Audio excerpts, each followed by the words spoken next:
नमस्कार दोस्तों, मैं विजय तिवारी। स्वागत है आपका हमारे YouTube channel the book society में, जहां हम आज की क्लास में सब्जेक्ट कोड BHIC 110 के चैप्टर नंबर 8 की चर्चा करेंगे। चैप्टर का नाम होगा नई भू व्यवस्थाएं।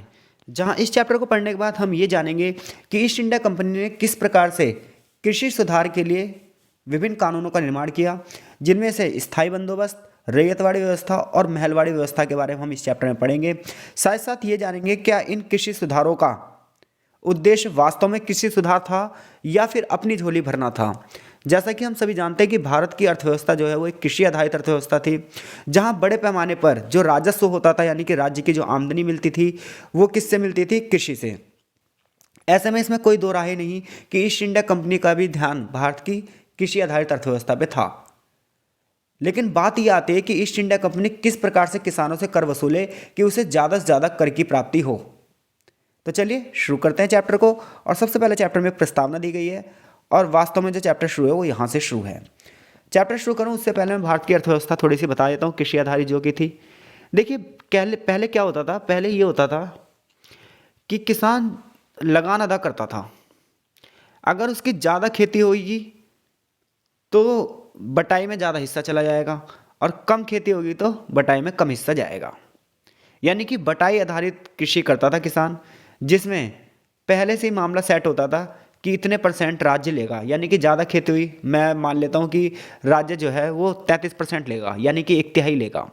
तो अगर 1/3 मान लो राज्य लेगा तो क्या होगा? किसान जितनी फसल बोएगा, चाहे फसल ज़्यादा हो और चाहे कम हो, उसका 33% राज्य रख लेगा।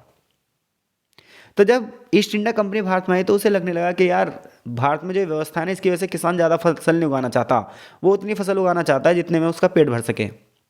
तो ऐसे में अंग्रेजों ने ये सोचा कि ऐसे कुछ कानून बनाए जाएं कृषि से रिलेटेड, जिससे ना किसानों को भी लाभ हो और हमें भी लाभ हो। हालांकि इनका उद्देश्य ये था कि इनको ज़्यादा लाभ हो। तो जैसा कि हम सभी जानते हैं कि 1757 में प्लासी का युद्ध लड़ा गया। उस प्लासी के इस युद्ध के बाद बंगाल पर शासन शुरू हो गया, किसका? ईस्ट इंडिया कंपनी का। और फिर हम सभी को ये भी पता है कि 1764 में बक्सर का युद्ध लड़ा गया। अब बक्सर के युद्ध के बाद तो दीवानी अधिकार मिल गए ईस्ट इंडिया कंपनी को। अब वो हमारे यहाँ पर कराधान कर सकती थी, यानी कर लगा सकती थी। ऐसे में ईस्ट इंडिया कंपनी का उद्देश्य ये था कि वो भारत से ज़्यादा से ज़्यादा आमदनी प्राप्त करे और अपने खर्चों को अब ब्रिटेन से नहीं बल्कि भारत से ही पूरा करे। ऐसे में 1772 में एक फार्मिंग एक्ट लाया गया, जिसे हम फार्मिंग सिस्टम के नाम से भी जानते हैं। ये एक खेती व्यवस्था थी। इसमें इन्होंने क्या करा? ईस्ट इंडिया कंपनी ने जितना भी क्षेत्र जीता था उस क्षेत्र को कैटेगरी में बांट दिया गया। भाई A category, B category, C category, D category, ऐसे करके विभिन्न क्षेत्रों में बांट दिए गए क्षेत्रों को, और उन क्षेत्रों की कर दी नीलामी।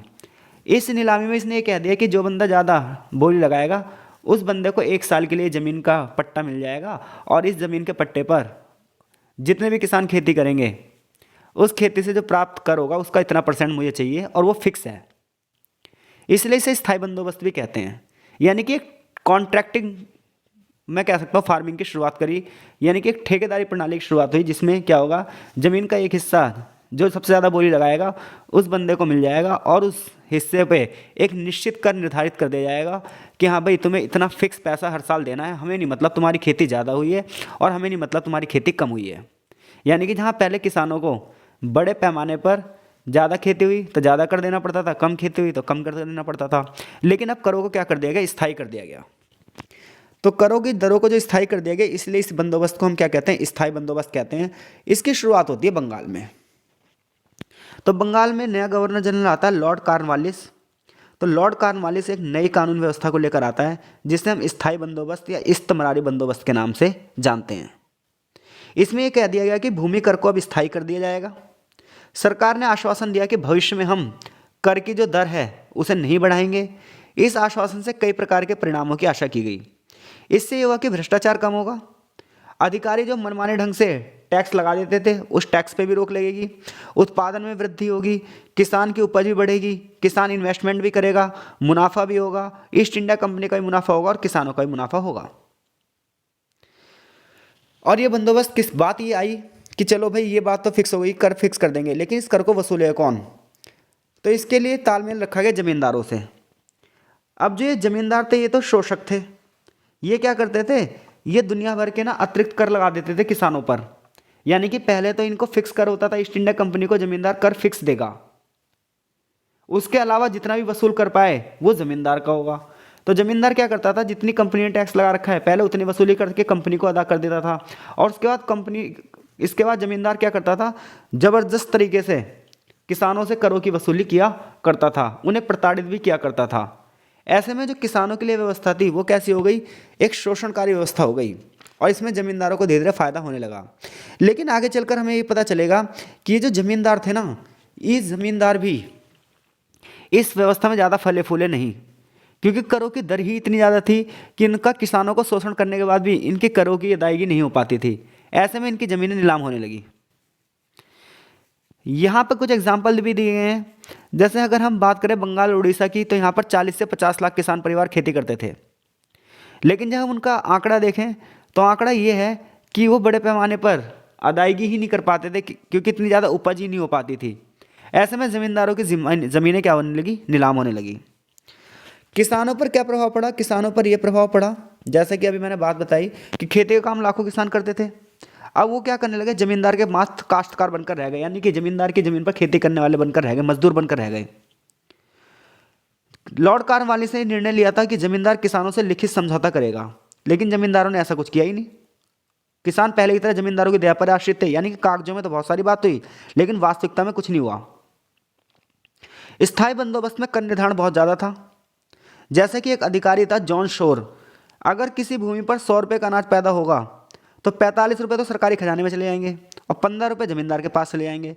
किसान के पास क्या बचेगा, सिर्फ 40 रुपया। यानी किसान 100 रुपये की खेती करे, ऐसा जॉन शोर के अनुसार, यानी कि जॉन शोर ने ऐसा अपनी किताब में लिखा है क्या, कि 100 रुपये की अगर आप खेती कर रहे हैं तो उसमें 45 रुपये सरकारी खजाने में, 15 रुपये जमींदार के पास, 40 रुपये बचेंगे। तो यानी कि किसानों के लिए तो ये स्थिति बहुत ज़्यादा शोषणकारी थी, यानी कि 60% टैक्स पे कर रहा था कौन, किसान। और ये दमन का वैध तरीका था, यानी कि लीगल तरीका था किसानों के दमन का, जिसे कोई रोक नहीं सकता था। जमींदार कई बार कर की वसूली के लिए किसानों को पीटते भी थे, उन्हें ताले में बंद कर देते थे। ब्रिटिश सरकार और जमींदारों को इस व्यवस्था का खूब फायदा हुआ, लेकिन किसानों को इस व्यवस्था का इतना फायदा नहीं हुआ। तो स्थायी बंदोबस्त के कुल मिलाकर अगर प्रभाव देखे जाएं तो इतने ज़्यादा पॉजिटिव नहीं थे जितने ज़्यादा पॉजिटिव हम समझ रहे थे। पहली बात तो स्थायी बंदोबस्त कहाँ लागू हुआ, बंगाल में लागू हुआ। शुरुआत में 30 सालों के लिए लागू हुआ था। हालांकि इसके अतिरिक्त इसमें क्या हुआ, ये जमींदारों के हकों में रही व्यवस्था। इसके साथ साथ प्रत्येक वर्ष एक निश्चित तारीख को एक निश्चित रकम सरकारी खजाने में कौन जमा करता था, जमींदार। अगर वो निश्चित रकम जमा नहीं कर पाएगा तो जमींदारों की ज़मीनें नीलाम हो जाएंगी। ये बात हम पहले ही चर्चा कर चुके हैं। इसके अतिरिक्त कुछ जमींदारों पर इतनी ज़्यादा निर्धारित कर दी गई कि बाढ़, सूखा, अन्य विपत्ति के कारण उनके पास कुछ भी नहीं बचा। परिणाम ये हुआ कि उनकी ज़मीनें छीन ली गई। जैसे कि बंगाल में एक जगह है बर्दवान, बर्दवान में सबसे पहले नीलामी घटना घटी 1797 में। तो यहाँ से यहाँ तक यही बताया गया है। लेकिन इधर ईस्ट इंडिया कंपनी भी स्थायी बंदोबस्त को ज़्यादा आगे नहीं लगाना चाहती थी, क्योंकि उन्हें ऐसा लगने लगा यार स्थायी बंदोबस्त से हमें घाटा हो रहा है, क्योंकि हम ना मनमाने तरीके से करों की दरों को नहीं बढ़ा सकते। टैक्स का जो आपने फिक्स हिसाब किताब कर रखा था, उस टैक्स के फिक्स हिसाब किताब से अंग्रेजों को ही लग रहा था कि उनका क्या हो रहा है, घाटा हो रहा है, क्योंकि समय के हिसाब से कर बढ़ाना एक मांग होती है। तो ऐसे में लॉर्ड कॉर्नवालिस ने यह सोचा कि अगर मैं और क्षेत्रों में भी स्थायी बंदोबस्त को लागू करूंगा तो इससे घाटा हो सकता है। इसमें बड़े पैमाने पर भ्रष्टाचार बढ़ा, कर को बढ़ाने का कोई प्रावधान नहीं था। युद्ध में उलझे रहने के कारण कंपनी का खर्च भी दिन दिन बढ़ता जा रहा था। ऐसे में नया गवर्नर आया लॉर्ड वेलेस्ली। लॉर्ड वेलेस्ली ने यह सोचा कि भारतीय युद्धों का खर्चा भारत से ही निकालने के लिए करों का निर्धारण अलग तरीके से करना पड़ेगा। इसलिए स्थायी बंदोबस्त को अन्य क्षेत्रों में नहीं फैलाया गया। अन्य क्षेत्रों के लिए जो नई व्यवस्था आएगी उसी व्यवस्था को हम कहेंगे रैयतवाड़ी व्यवस्था। तो अगर स्थायी बंदोबस्त से क्वेश्चन पूछता है तो आई होप सो इस प्रश्न का उत्तर देने में आप सक्षम हैं। अब हम बात करेंगे रैयतवाड़ी व्यवस्था की। देखिए, रैयत का मतलब होता है किसान। अब क्या होगा, अब ये होगा, अभी तक तो हमने देखा कि जमींदार के माध्यम से जो कर वसूला जाएगा वो कौन सा, स्थायी बंदोबस्त। लेकिन इस स्थायी बंदोबस्त का ज़्यादा लाभ किसको नहीं मिलेगा, ईस्ट इंडिया कंपनी को। ऐसा ईस्ट इंडिया कंपनी को लगेगा। हालांकि किसानों का शोषण होगा, इसमें जमींदारों का भी शोषण होगा। तो ऐसे में अंग्रेज ये सोचने लग जाएंगे कि हम डायरेक्ट अगर किसानों से कर वसूलें, तो अगर हम किसानों से डायरेक्ट कर वसूलेंगे तो एक तो बिचौलियों का मामला खत्म हो जाएगा और डायरेक्ट हम क्या करेंगे, पैसा ले लेंगे। तो डायरेक्ट जो किसानों से कर वसूला गया उसी व्यवस्था को क्या कहा गया, रैयतवाड़ी व्यवस्था। और ये व्यवस्था कहाँ लागू हुई, ये मद्रास में लागू हुई। और किसने लागू किया, इसमें दो अधिकारी थे, एक का नाम था मुनरो और एक का नाम था रीड। तो मुनरो और रीड नाम के दो अधिकारियों ने 1792 में मद्रास क्षेत्र के नए जीते गए इलाकों में प्रशासन संभालने के लिए इन्हें भेजा गया। जब ये वहाँ गए तो इन्होंने क्या करा, हर गांव के लिए एक निश्चित राशि निर्धारित कर दी। इन्होंने सभी किसानों या रैयतों का अलग अलग ब्यौरा प्राप्त करना शुरू कर दिया और इसी प्रकार से एक नई व्यवस्था की शुरुआत हुई। और वो व्यवस्था कौन सी थी? रैयतवाड़ी व्यवस्था। इसमें क्या किया जाता था? खेतों का मूल्यांकन किया जाता था। इसके साथ साथ प्रत्येक खेत की एक राशि निर्धारित की जाती थी। जो किसान इस खेत पर खेती करना चाहता था उसे निर्धारित राशि अदा करनी पड़ती थी साल भर की। निर्धारित राशि ना अदा करने पर उस किसान से वो भूमि छीन ली जाती थी और दूसरे किसान को दे दी जाती थी। जिस जमीन पर कोई भी किसान खेती नहीं करता था उस जमीन को प्रति कहा जाता था।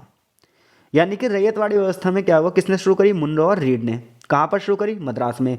इसके अंतर्गत उन्होंने क्या करा, किसानों की जो जमीनें थी उसे मूल्यांकन किया और अपने अनुमान से एक कर निर्धारित कर दिया।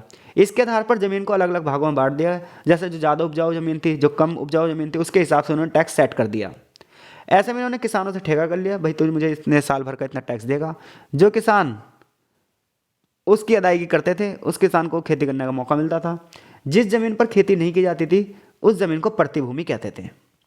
अब बात ये आती है रैयतवाड़ी के तहत कर निर्धारण कैसे किया जाता था। हालांकि मैं समझा चुका हूँ, तो यहाँ पर यही चीज़ है। सबसे पहले मुनरो और रीड क्या करेंगे, बड़े पैमाने पर सर्वे करेंगे क्षेत्रों का, क्योंकि अगर सभी खेतों पर एक जैसा टैक्स लगा दिया जाएगा तो ऐसा होगा, किसी खेत पर कम उपजाऊ भूमि होगी तो कम खेती होगी और कहीं की ज़्यादा उपजाऊ भूमि होगी तो वहाँ पर ज़्यादा खेती होगी। तो ऐसे में अगर हम एक समान टैक्स लगा देंगे तो कुछ लोगों के साथ अन्याय हो सकता है और कुछ लोगों का प्रॉफिट।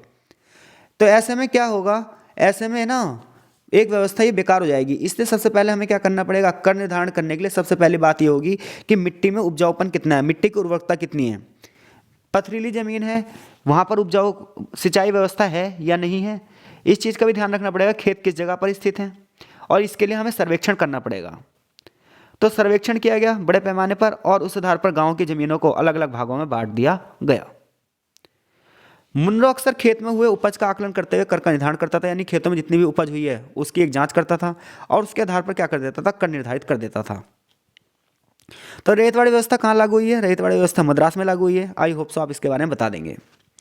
तो भू राजस्व संबंधी इतने ही प्रयोग थे। मद्रास में 1820 तक रैयतवाड़ी व्यवस्था लागू कर दी गई। इस व्यवस्था को चलाने के लिए मुनरो को मद्रास का गवर्नर नियुक्त किया गया। मुनरो ने इस व्यवस्था के पक्ष में कई तर्क दिए। उसने कहा कि मूलतः भारतीय व्यवस्था ही है ये और भारत के लिए सबसे अच्छी है। सबसे बड़ी बात है इसमें कोई जमींदार और बिचौलिया नहीं होगा। किसान से प्राप्त पूरी की पूरी राशि सरकारी खजाने में चली जाएगी। इससे न सिर्फ मद्रास सरकार की वित्तीय स्थिति अच्छी होगी बल्कि ईस्ट इंडिया कंपनी की वित्तीय व्यवस्था अच्छी होगी। लेकिन बात यह आती है कि रैयतवाड़ी व्यवस्था का प्रभाव अच्छा हुआ। किसी को भी ये नहीं पता था कि किसान के पास कितनी जमीनें हैं, इसमें क्या उपजाया जा सकता है। करों का निर्धारण मनमाने ढंग से कर दिया गया। पहले के से अदा किए जा रहे करों के आधार पर किया गया, यानी कि पहले से जो टैक्स पे करे जाते हैं उससे भी ज़्यादा टैक्स यहाँ पर लगा दिया गया। रैयतों को अपने चुनाव पर किसी पे खेती पर खेती करने की स्वतंत्रता दे दी गई, यानी किसानों को शुरुआत में कहा गया कि अपनी मर्जी से जिस मर्जी उस खेत पर खेती कर लो। ऐसे में क्या हुआ, किसानों ने जो अच्छे अच्छे खेत थे उस पर खेती करी और जो बहुत सारे खेत वैसे थे जहाँ पर कम पैदावार होती थी उन जगह पर उन्होंने खेती नहीं करी। ऐसे में ये हुआ कि बहुत बड़ी ज़मीन खाली रह गई, जिसे हम प्रतिभूमि कहते हैं। अब अगर कोई ज़मीन खाली रह जाएगी तो सीधी सी बात है वहाँ पर जो उत्पादन होना था वो उत्पादन नहीं होगा। ऐसे में मुनरो को ये लगने लगा, ब्रिटिश अफसरों को ये लगने लगा ये व्यवस्था ज़्यादा कारगर नहीं है। अब क्या हुआ, अब किसानों के साथ जबरदस्ती करने लगे ये लोग अंग्रेज। इन्होंने क्या करने लगा, इन्होंने ये कहा कि जो प्रतिभूमि है इस पर भी आप खेती करोगे। अगर जो बंदा खेती नहीं करता था उसे प्रताड़ित किया जाता था। तो धीरे धीरे अत्याचार होने लगा किसानों के ऊपर। मद्रास में अगर रैयतवाड़ी व्यवस्था के प्रभाव की बात की जाए तो किसान दिन दिन गरीब होते गए। नई भूमि पर वो खेती नहीं कर सकते थे। 1855 में मद्रास सरकार ने देखा कि रैयतवाड़ी व्यवस्था के अंतर्गत केवल 1,45,00,000 एकड़ जमीन जोती गई, जबकि 1,80,00,000 एकड़ जमीन खाली रह गई।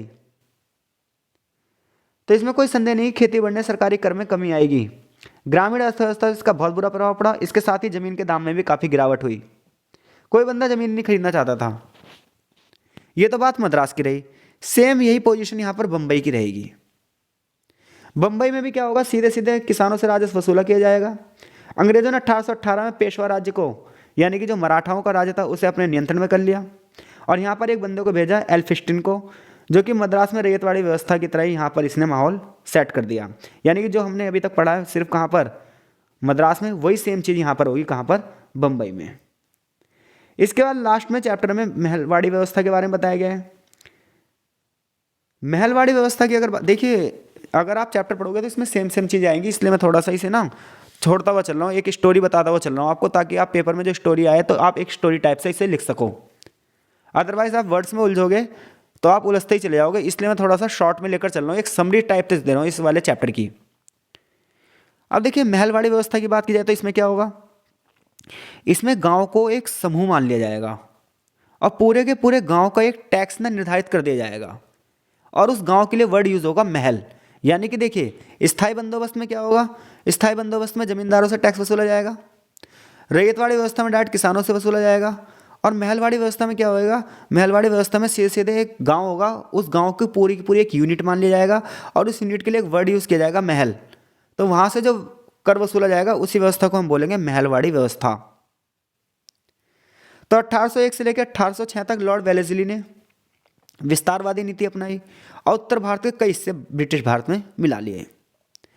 आरंभ में अंग्रेजों ने बंगाल के हिसाब से ही टैक्स वसूलने की योजना बनाई, लेकिन फिर धीरे धीरे ये लगने लगा कि भाई बंगाल की जो व्यवस्था थी स्थायी बंदोबस्त, ये हर जगह लागू नहीं की जा सकती थी, क्योंकि इनका सबसे ज़्यादा मुद्दा ये था अंग्रेजों का कि ज़्यादा टैक्स वसूला जाए और अपने खर्चे भारत से पूरे किए जाएं। इन्होंने हर संभव प्रयास किए जिससे इनको राजस्व ज़्यादा मिल सके। 1803 से लेकर 1804 में 188 लाख रुपए की मांग की गई थी, आगे चलकर ये मांग बढ़कर 297 लाख हो गई। तो महलवाड़ी व्यवस्था में क्या हुआ, महलवाड़ी व्यवस्था में ये हुआ कि अब सीधे गांव के प्रधान या फिर गांव के मुकदमे के माध्यम से राजस्व वसूली की जाएगी। यानी कि गांव के प्रधान से पूरे के पूरे गांव की एक सालाना दर निश्चित कर दी जाएगी कि हाँ भाई इससे हम लेंगे। राजस्व संबंधी खातों में एक यूनिट के लिए महल शब्द का उपयोग किया गया। तो गांव आधारित जो इकाई थी इसे ही महलवाड़ी बंदोबस्त के रूप में जाना गया। इस व्यवस्था में एक व्यक्ति कई गाँवों का जिम्मा भी ले सकता था। इस प्रकार बड़े जमींदारों का उदय होने लगा। बंगाल के समान राजस्व वसूली में यहाँ भी अव्यवस्था आई आगे चलकर, और यहाँ पर भी मामला भ्रष्टाचार में फैल गया। फिर इसी प्रकार से महलवाड़ी व्यवस्था के भी सिद्धांत और व्यवहार बताए जाएंगे कि वास्तव में कहाँ तक जमीनी स्तर पर लागू रही। तो इसमें भी सेम ही रहेगा। इसमें भी बड़े पैमाने पर सरकारी अधिकारियों, जमींदारों और खेतिहरों के अधिकारों का उल्लेख सर्वेक्षण में किया जाएगा। बड़े पैमाने पर खेतों का सर्वे होगा, खेतों को अलग अलग भागों में बांटा जाएगा। प्रत्येक गांव में टैक्स की दर, भुगतान के तरीके, प्रत्येक खेत की रकम का विस्तार से उल्लेख किया जाएगा। व्यवहारिक तौर पर इसे लागू करना असंभव हुआ। क्यों? क्योंकि इतने बड़े काम के लिए बहुत सारे अधिकारियों की जरूरत थी और इन अधिकारियों पर इतना सारा खर्चा ईस्ट इंडिया कंपनी करना नहीं चाहती थी। तो महलवाड़ी व्यवस्था के प्रभाव भी क्या होंगे? ग्रामीण जमींदार उजड़ जाएंगे, किसानों की व्यवस्था तो बद से बदतर होती चली जाएगी। ज़्यादा टैक्स वसूलने के चक्कर में ये व्यवस्था भी क्या हो जाएगी? शोषणकारी हो जाएगी, अत्याचारी हो जाएगी। तो अंत में चैप्टर का एक निष्कर्ष है। आई होप सो चैप्टर की थीम आप समझ गए हैं। इस चैप्टर को में जो समरी देने का उद्देश्य था वो यही था, ताकि आप रैयतवाड़ी व्यवस्था, महलवाड़ी व्यवस्था और स्थायी बंदोबस्त के बारे में समझ जाएं। तो आई होप सो इस चैप्टर से जो भी प्रश्न आएगा उस प्रश्न का उत्तर देने में आप सक्षम हैं। तो मिलते हैं आपसे नेक्स्ट चैप्टर की वीडियो में। तब तक के लिए आपका बहुत बहुत धन्यवाद।